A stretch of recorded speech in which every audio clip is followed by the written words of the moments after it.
a content creator on YouTube, and what drew you toward it? Were you originally, it seemed like the majority of the street YouTube creators used to try to rap or rapped, right, or similar to myself, had some type of rap background. Did rap bring you into this, or was it another path?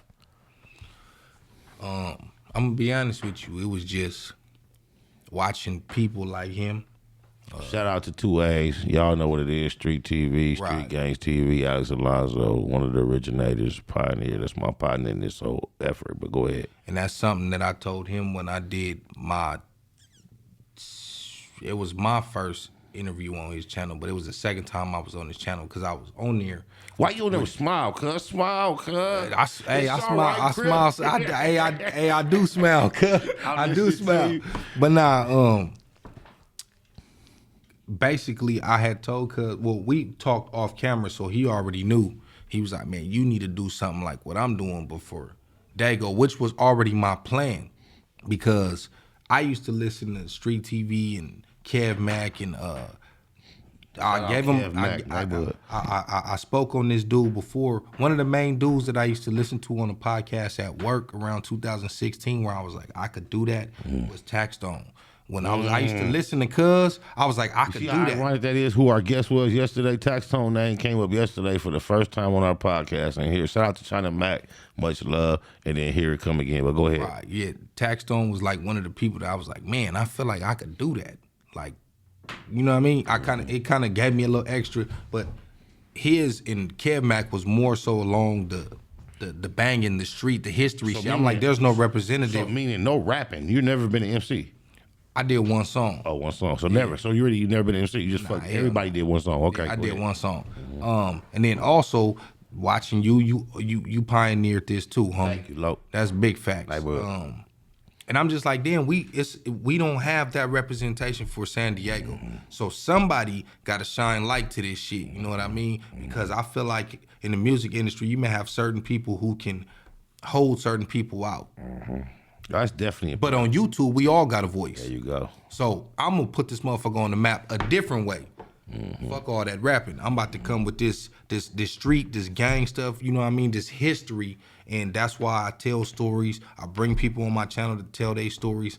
And I do little tours. I done went through certain areas and show like what it is over here. Can I ask you, as far as you coming from the streets, coming to a public platform, I know you had humble expectations. You was on there expressing yourself. But I've been noticing you start bumping shoulders with people that's name is buzzing and got a little notoriety. Do you have anybody you consider, you've been doing interviews, do you have anybody you consider as like your favorite or your most popular, what's your most popular interview that you conducted? The most popular one, that would be the homies from FOF16, the Samoan homies, Goffy and them. Wait, that's bigger than the Snow Rock? Shout out to Snow Rock, because I really enjoyed that one. Yeah, that's bigger. Bigger than that? That's bigger than that. Which one came first? Snow Rock. Wow. Yeah, that was out a month prior. It's at like 50,000, and then the Samoan homies, last time I checked, was like 66,000. Is the Samoan presence culturally in Dago equivalent to the presence of us, less, more? Because I know they really have a presence in Dago to be mentioned, but is it like numbers-wise equal, less, more, or what? I would say in certain parts in Southeast, they're in our hood, and they also in Skyline. You got both. Yeah. They over there banging with them. They over in the hood, and then you got them. You got some like in Linda Vista in the West San Diego area, and then you got Oceanside. You know what I noticed more? I was going to ask you earlier if you figured like Oceanside was a part of Dago, an extension, or totally separate. That was something I was going to ask you. I mean, it's San Diego County. When they go to jail, they go to jail with us. Okay. You know what I noticed about the Dago Crips? I can't speak on the Bloods as much, but more so, and I've seen it from L.A., Samoan Crips and Bloods. I mean, Samoans in particular. They go to jail, pigtailed out, back arms cripped out, and when they hit the yard, a lot of time when the police come from the Usos, before you know it, all them tattoos is covered up with tribal bands, and they Uso'd out. And I seen it happen from L.A. Samoans, Compton Samoans, but It's more so I used to see this. I just seen Dago Samoans hit the motherfucking yard cripping it, and 2 months later, he mandatory workout with the Usos. Don't fuck around no more. Have you ever seen that in real life? I guess it's the same thing, but there is a lot of the homies that I know. It's a cool. I'm not even bringing it up in no disrespect. No, I I'm get putting what you're myself in saying. their shoes and saying if I grew up doing this and I got to prison and then my people was pushing this, I may weigh it out and may have made a decision similar. But But there's a lot of them, at least from my hood that I know of, that they still push Crip. They run black. Right. Like, Okay. even though you know what I mean? Is that to say you have not ran into what I described, or is it just say No. both? Yeah, it's both. Right. It's Oh, both. no, I'm saying yeah, I never say- specifically from my hood, is some of them that just they run with the blacks with SDC. Right, of course. And then some of them just go other. Right. I couldn't imagine. That's a pressure that a lot of people deal with, even the whites. China Mac was here yesterday. That's why his name come up multiple times. He went to prison, not in L.A., but when it comes to racial things, when you live in a black culture or fuck with a black anything, that's a balancing shit that a lot of people have never had to think about. Right. I remember when I was young, being in the Supermax, and it was a time when it was the black and Mexican shit. What was it about?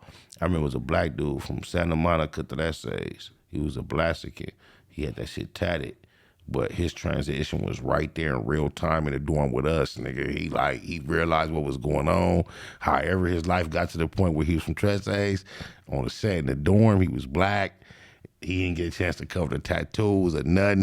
He even went up in there and he rolled with us. I don't know his name. I was a teenager, but I'm gonna just use this moment to say He shout out. just shows up right there. Yeah. Like, I'm cool. I'm cool. I can't. He couldn't imagine being on the front line with that shit with us. Right. And when it wasn't on, and he had the tattoos, and it was time for us to just play cards, dominoes, and we talking about it with him.